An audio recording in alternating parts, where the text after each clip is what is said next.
I personally love that aspect of making fair trade more accessible to everyone, not just the rich few people. But also the cool thing about them and about a lot of our partners that they go beyond just the fair wage in terms of that they provide training skills, they provide literacy training programs. We are doing a free healthcare camp together with Matarbhumi for the wood carving artisans in India. There is a lot of other kind of initiatives that our partners provide on the ground for the artisans as well. Welcome to the Sustainable Living Podcast. Tips, tools, and tactics for living a heart-centered life that honors Mother Earth and her inhabitants. The information shared on the Sustainable Living Podcast reflects the opinions of host Marian West, Janice Fryatt, and their guests. Please use your own discretion in research before applying any information to your individual situation. Now, here are your hosts, Marian and Janice. Hello, everyone. I'm here today with Liza. I am so happy to talk to her because Liza has a company I've been following for a while, and I wanted to explore with her how she got the idea and what she's doing. So welcome, Liza, to the podcast. And would you pronounce your last name because I don't want to do it wrong? Sure. Thank you so much for having me, Marianne.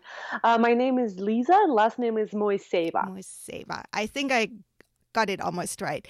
And your company's name is GlobeIn, right? GlobeIn, correct.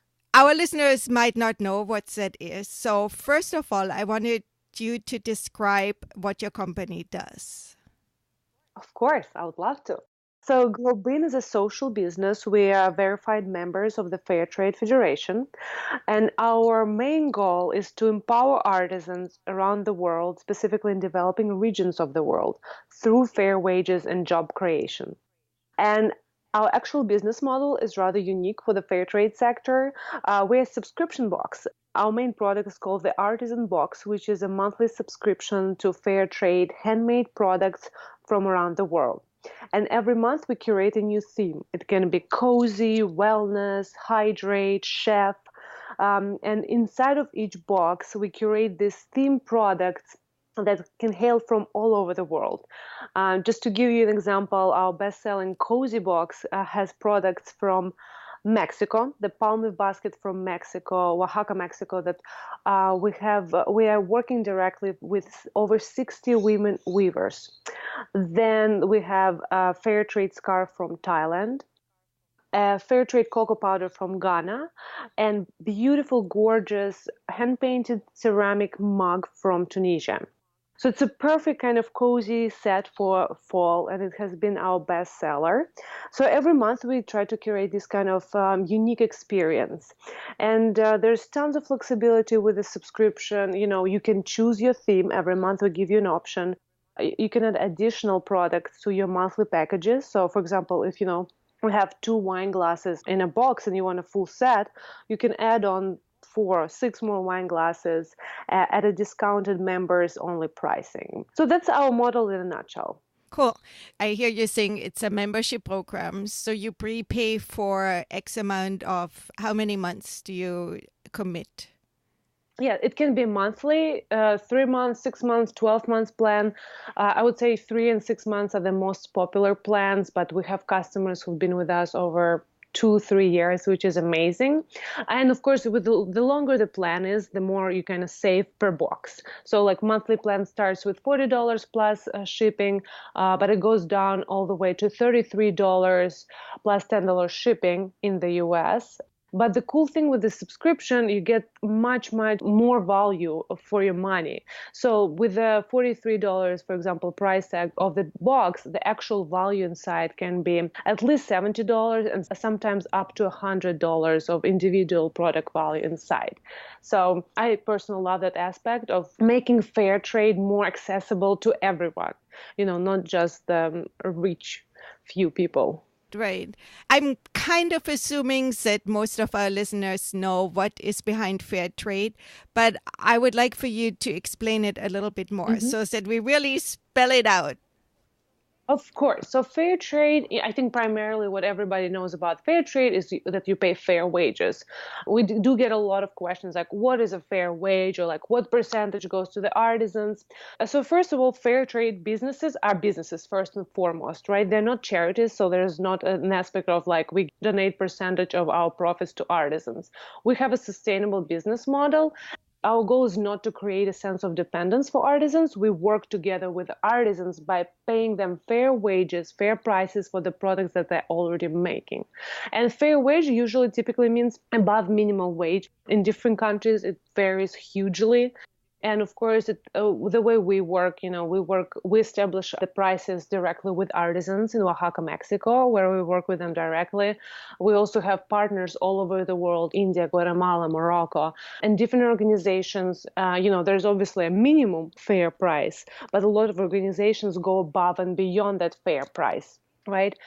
Many organizations also in the fair trade goes beyond just the fair wage, right? It means that we are respecting, cultural aspects of the products and the traditions of the artisans that we work with. We make sure there's no child labor involved in the process of making the product. We also make sure that we pay upfront for the products, which, as I'm now realizing, in most of the traditional retail capitalist world is not the case.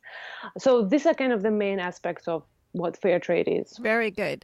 So basically, the wages are based on the norms of the country. People who live, let's say, you said India, can make a good living in India, but the wage might not seem high if you put it, like, for example, to American dollars. But it's fair for the life circumstances of the artisan or the worker.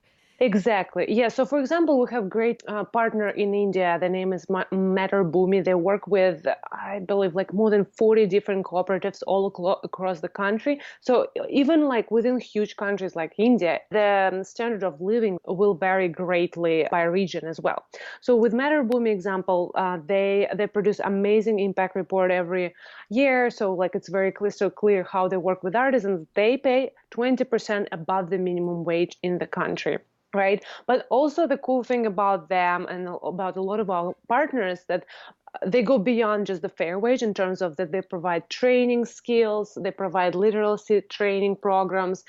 We are doing a free healthcare camp together with Matter Bhumi for the wood carving artisans in India. There is a lot of other kind of initiatives that our partners provide on the ground for the artisans as well. So I wanted to ask you about that because on your website for each box, you have an impact study where it says, so this box provided so many people with that many months of a living. And then there were, like you said, scholarships and stuff like that. Now, those are not coming from you directly. They're coming, explain how it works, please. Yeah, so we try to kind of put numbers, right? Impact numbers for every product that we source. After we place an order and after we receive the order, I send a questionnaire to our partners, asking them, how many artisans work with them in their cooperative, how many artisans work specifically on the GlobeIn order. In many cases, which is amazing, our orders are so big for the partners that they have to hire extra laborers, providing extra jobs to, more people, which is amazing. I asked them, how many people are in the artisan's family that they are supporting. So that way we can know how many kind of people we have impacted overall. So that's how we got these numbers. To give you like some of my favorite kind of impact statistics idea, one of our most popular boxes is called Savor, and it comes with ceramics from Palestinian territory, but also with a neem wood spice bowl hand carved in India. And just with one order, not one order, it was thousands of units, of course, that we ordered, but with that order, we provided almost 20,000 hours of work to the artisans in India, which is huge. And that's kind of my favorite aspect of the subscription model is that, we are able to provide much, much bigger impact than if we were just ordering one-off product to the artisan. We are able to provide multiple months of work, right? Or in case of our own artisans in Oaxaca, Mexico, we are able to provide them continuous stream of income, which is much, much more important for people living in poverty than just like a big one-time payout. And that's kind of my favorite aspect of what we do. And my goal is to create sustainable stream of income for the artisans. Yeah, so that brings up two questions. You said your own artisans. So do you have some employees in Oaxaca, or is it an independent company which works with you? So in Oaxaca, we have our country manager, Pamela, and she works. And then we have kind of an artisan leader, Marina. If somebody wants to go to our Facebook page, we have like a mini video of our Oaxaca operation, how it looks like. So essentially in Oaxaca, how we came about to working with artisans there, one of my co-founders traveled there looking for artisanal products, and we met these two ladies who were weaving palm leaf baskets. And in one of the super early kind of editions of the Artisan Box subscription, we put one of the baskets there. And immediately we got amazing response, and people just loved them so much. And we were not planning to put more baskets in the future box. We started hearing from customers, they're like, where is my basket? So it quickly became our signature product, and we are putting baskets in almost every artisan box that we curate nowadays. For example, last year alone, we shipped over 40,000 baskets from Oaxaca, and our operations in the last 4 years grew from just 2 artisans to over 66 artisans that are spread around 4 different villages in Oaxaca. They're, you can say they're independent artisans. They can still work with other vendors or sell their products on the bazaar, but we are providing them with this continuous stream of income because we are creating new products, exclusive products for GlobeIn. Things outside the traditional baskets, we made a tissue box holder, to cover your square Kleenex holder. Which, artisans would never think about that, but it's a cool item for the American consumer. So we continuously work with them. And essentially, the more sales we have, the more impact, the more income we can provide to the artisans. And we can actually hire more and more artisans. We literally have like 100 women just ready to jump and work with us. That's wonderful. I think it's not a very rich area. Am I right? You're absolutely right. Oaxaca is one of the poorest states in the country. And actually, just today, there was an earthquake in Oaxaca and Chiapas. I talked to our country manager. She's fine. I think our artisans should talk to them. I think they're fine as well. But yes, definitely. Like Oaxaca City, Mexico is so culturally rich. It's incredible. Just Oaxaca state by itself, it has so many traditional crafts there, but you go just a little bit of outside Oaxaca City and you see poverty there. When we traveled just this past May to meet most of our artisans, they live like 2-3 hours away from Oaxaca City, and many of them, they actually don't even speak Spanish. They speak Zapotec, right, which is a huge obstacle for them. So they speak Zapotec, and some of them, they have never even been to Oaxaca City. It's just incredible. Just amazing that we managed through the work of our country manager Pamela, Marina, the artisan leader. Through their amazing work, we are connecting these super rural palm leaf weavers to the consumers in the U.S. From the super rural villages in the middle of Oaxaca, we're getting these baskets. We're paying them fair wages, and American women can enjoy them in their homes. You're really creating income for people which otherwise might not have enough to survive, really. It also sounds like by doing what you're doing, you're enabling art forms to stay alive. Absolutely. It feels like so many times we lose this kind of knowledge. Well, you grew up in Europe, yeah? Yes. Yeah. So I don't know about your experience, but when I was little, we learned how to crochet, how to knit, how to embroider, how to sew, how to, do all kinds, how to cook, how to do all kinds of stuff, right? And I think a lot of kids, at least here in the States, don't learn any of that anymore and then don't know. And I feel that's kind of the way with a lot of craftsmanship, that at least traditional knowledge, it just goes away. Yeah, you're absolutely right. Yeah, it's very important part of GlobeIn mission as well. We are trying to preserve these crafts by connecting these artisans to the global economy. If it's kind of almost like contradicting in a way that you now in the like major fashion lines, you are starting to see all these artisanal patterns and stuff, right? Like I'm seeing Oaxaca blouses and like in the stores in San Francisco, but like sold super expensively, and in many cases, unfortunately, artisans don't get credit for their designs, for their cultural, traditional designs that they were passed down from generation to generation. So it's very important to preserve these crafts, but also it's very important to like literally not to steal these crafts from the artisans and just sell it abroad. You know what I mean? Like we have to give credit to the artisans. And that's why I forgot to mention in each of the artisan box, we have artisan brochure, which is essentially is a mini booklet that tells the story behind every product. It has a photo of the artisan, tells their personal story and how your purchase of this product is impacting their life. Because we love to give the credit to celebrate their entrepreneurial spirit and their amazing skills, you know, and show it off to our customers and audience. Yeah, I love that you said it's really important for you to preserve the identity of the art and not steal it. Because I Exactly. think that happens so much. That's the whole imperialistic thing, you know, like to Exactly. go and take your stuff and make a profit of. So I very much appreciate that. So I had another question around your artisans. Some of the boxes you just offer for a limited time. Is that correct?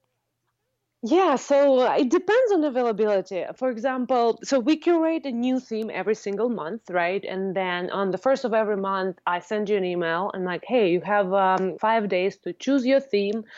You, of course, you can keep it as a total surprise. Our audience is almost like perfectly split between people who want to know exactly what they're getting and who want it to be a total surprise. So you have an option to choose the theme, as well as you have a few other previous box options that we have in stock. After the artisan box subscribers receive their boxes, everything becomes available online store. It's to buy everything individually. It's a bit more expensive, of course, than a subscription. One of the perks of being a subscriber. But yeah, essentially, we keep restocking the very most popular box themes. So, for example, cozy, savor, bathe, they have been our strongest boxes. So we always try to make sure that they're always available. But a lot of themes, yeah, you have to kind of, if you really love something, you have to get it right away. Otherwise, you know, we might run out of it. Yeah, I guess my question also was around the impact on the artisans. So, like you were saying, for the Neem boxes, said, you know, X Mm-hmm. amount of people were able to get work. Now, then that would be more temporary, right? Which is still good. It's better to have some Yeah. works than no work at all. Exactly. So our main, like absolute main goal with all of our partners is to establish a continuous long-term relationship. So with the example of the cozy box that we continuously restock, and this specifically hand-painted mug from Tunisia, we literally are buying thousands of them every single year. So we're creating continuous job employment for the artisans in Tunisia. In fact, the mug became such a popular item for us. We are now exclusively selling online the full Malika collection. It's the name of the design that the mug came in. So we're continuously working with that cooperative in Tunisia, which is a huge help for them, you know? Yeah, that makes complete sense. And I was in Tunisia before, so I know how difficult it is for many people to make a living. Yeah, especially after the revolution, you know? After Because, that, but even yeah, before, they yeah. started to build like pretend inner cities around the big hotels, and then they only had like the bigger merchants were able to go in, and all the little craftsmen which are in the real inner cities were hurting because a lot of tourists want to stay in said nice environment. Yeah, In the yeah, pretend, exactly. environment. Yeah, but I can only imagine how much more difficult it is now with so much political unrest and stuff. How did you come up with the idea? What happened? The idea actually came from our personal travels. As I mentioned, our co-founder traveled in Mexico. We traveled in, Kyrgyzstan, Russia as well. Russia is very rich in cultural crafts as well. And we noticed those artisans selling their amazing, gorgeous crafts in the markets. But what we also realized that a lot of times the artisans are not able to get the fair price for their products. And the reason is that not very many of the artisans are actually living in the big cities where the major markets take place, right? So it's either that they have to travel like up to 8 hours to this weekend bazaar or something like this to sell their goods, or they have to go through middlemen, right? And the middlemen who would be reselling their products on the market, they will take the biggest cut. So we wanted to like cut off that middleman and kind of connect the artisans directly with the consumers around the world. And another thing is that besides this local market, the artisans, they don't have an opportunity to sell their crafts anywhere. So we noticed, for example, on Kiva microloans. Have you heard of them before? No. So Kiva is a great startup where essentially either me or you, anywhere, any person around the world, we can provide microloans to entrepreneurs around the world.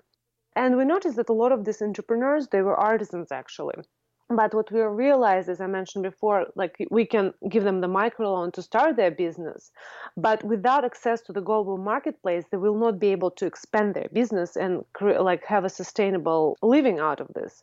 So that's where kind of the idea of GlobeIn came in as a connector between the artisans and the customers around the world. Yeah, that makes so much sense. Said if you have it, but you don't have the customer, and a lot of people living in different areas might not have the ability to ship worldwide. So Exactly. worldwide, is your product worldwide or are you based mostly in the US?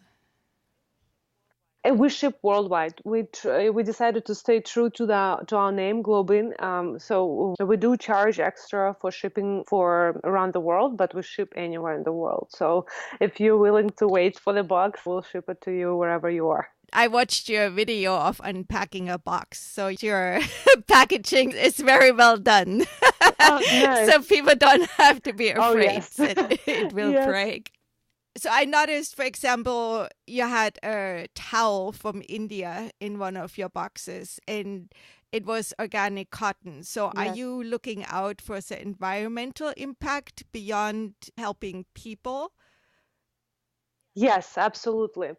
One of my kind of favorite environmental examples of one of our products is this upcycled tote, as we call it, that comes from Ghana. And in Ghana, they actually use, instead of plastic water bottles, they use water bags, water sachets. And this upcycled tote that we sourced from Ghana last year, each tote is made out of 70 water bags, and our whole order helped recycle 365,000 of these water bags. So that was kind of surprising effect that we also, impact that we're creating beyond just fair wages. And the interesting thing is that with artisanal crafts, a lot of times the sustainability aspect and like kind of consciousness about the environment, it's almost like ingrained in the culture. So, for example, like in India, a lot of artisans work with treeless paper. So essentially, it's the paper is made from cotton, which is amazing. Or, for example, if we are sourcing products from wood products, the wood is sustainably harvested. We have some, for example, bone products as well. We make sure that the bone is also sustainably harvested. We don't claim that we are vegan or organic all the time, but I would say 90% of the time we only source environmentally conscious materials for the products that we have. So what is made out of bone? That's interesting. So we have this gorgeous, very popular photo frames from bone from India. And we just had in one of August box themes was called Accent. And we have this beautiful set of wooden bone coasters, a box, a tea light holder, and a tray, if you check out on our website. And our partners, male artisans for this box, they have gorgeous bone products, and they always make sure that the bone is sustainably harvested. Very interesting. Is there some we haven't touched on you would like our audience to know? I think I really love our conversations. I love how many questions you kind of ask about operations. I think a lot of people always kind of ask us about like, oh, do you travel around the world? Like, how much, do you pay artisans? And I'm glad like we touched upon it really well.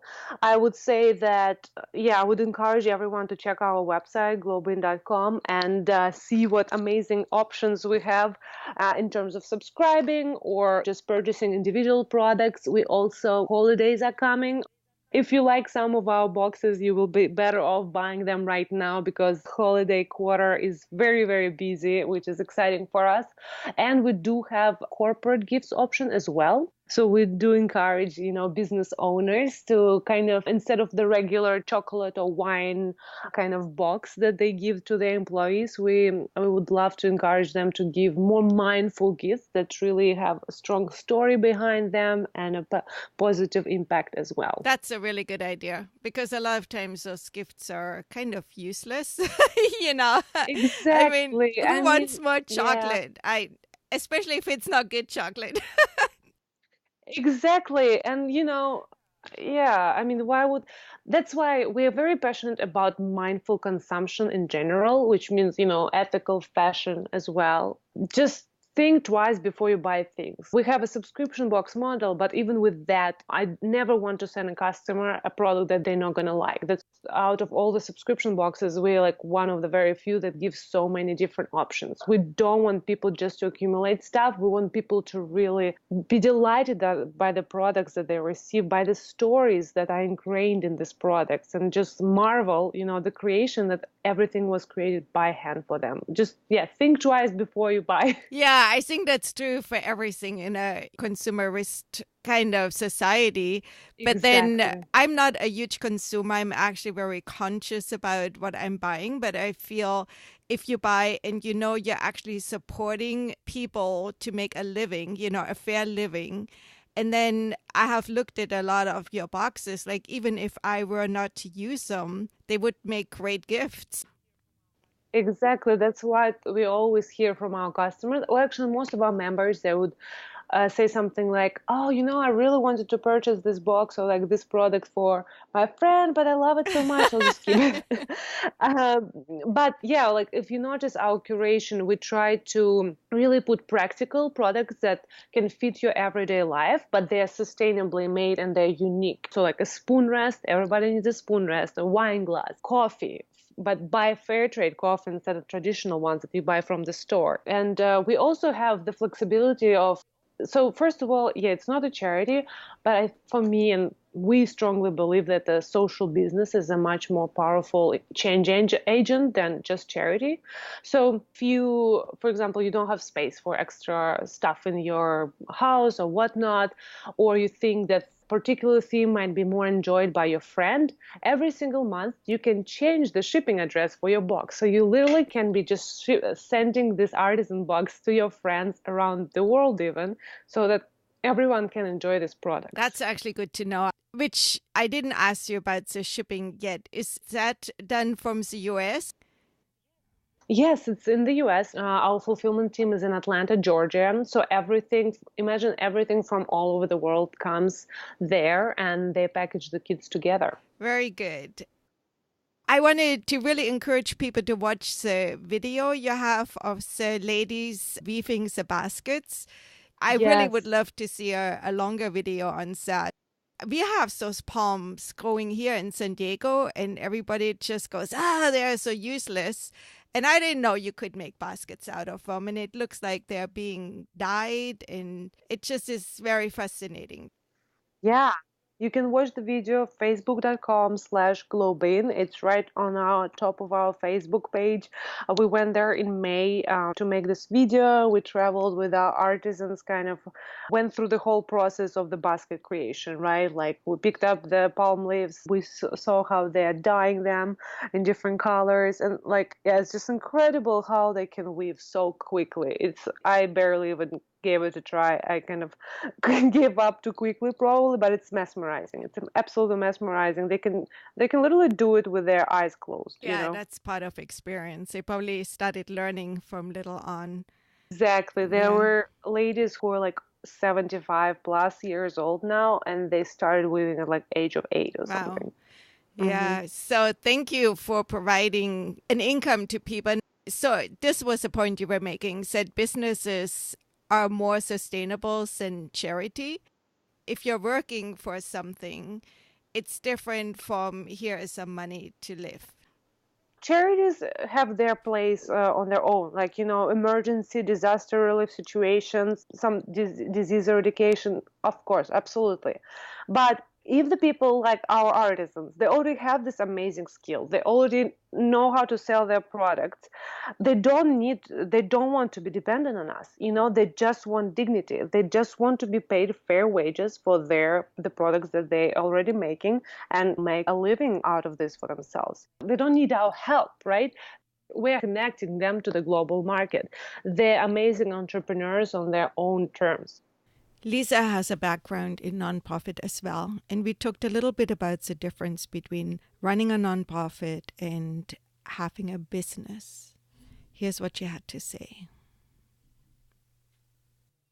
We have different standards, and even like in terms of product curation, things like this, because we have to sustain ourselves. Our product has to stand on its own without the mission. I want the customers to be buying our artisan product, not just because they're helping artisans, but because they love it and they see the value and the craftsmanship in this product.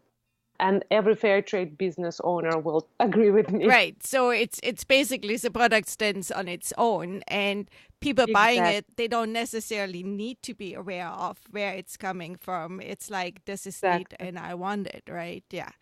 And the rest is like the icing on the cake. So exactly. Cool. So anything we haven't touched on you would like to tell our listeners?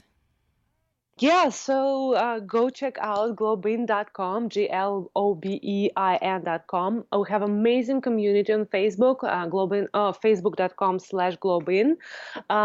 Drop us an email if you have any questions about anything, support@GlobeIn.com. We're also active on Instagram. We are there at GlobeIn_world. I would love to hear from you.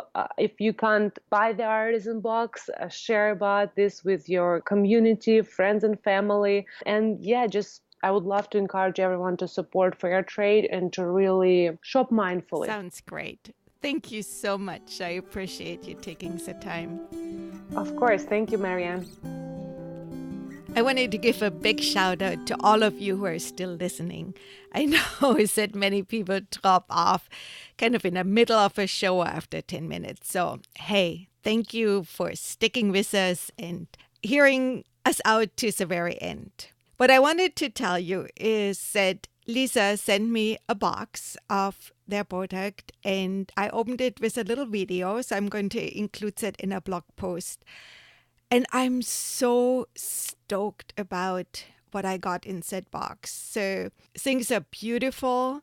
I have a bowl, which you probably don't know, but I used to do pottery for a bit in my life. And I'm always fascinated by items which are functional and beautiful at the same time. That's kind of my thing. In terms of, I can appreciate art you hang on the wall and do nothing with, but that's not really where my focus is. I love items which are functional and beautiful at the same time. And everything I got in said box fits exactly that category. So it's an apron with some hand stitching on it, which took me right back to my childhood because we used to make those kind of aprons, kind of like a half apron. And a mortar and pestle made out of a beautiful heavy wood from Indonesia. The bowl I was talking about is from Morocco. It's gorgeous. I love the kind of design. And I swear, you can get a bowl like that at like Nordstrom's, and it's probably $40, $50 at least. Probably more. I really should go to the store and price one to give you that difference. And I don't go to the mall very often, but I might do a special trip for you just so I can tell you what an amazing deal that box is. I think by now you know that GlobeIn works as a subscription box, And what you don't know yet is that we have become affiliates, meaning I will have a link in the blog post and you can click on that link and your purchase is going to be the same price. It's really not that expensive. The boxes start, I want to say, around, I saw two numbers. I saw $33 and $39. So it probably depends on what you choose, but it's nothing compared to what you pay for those same items if you go to a regular store. Anyway, so if you click on that link, we get a small benefit, which helps us bring this podcast to you. Check us out, sustainablelivingpodcast.com. It's where I'm going to have the blog post and the link, and expect to find information about this on the other social media channels as well, which, as you know, we are present on Instagram, Facebook, Pinterest, LinkedIn. I'm not often on LinkedIn, but we certainly have an account there. And just recently on steemit.com as well.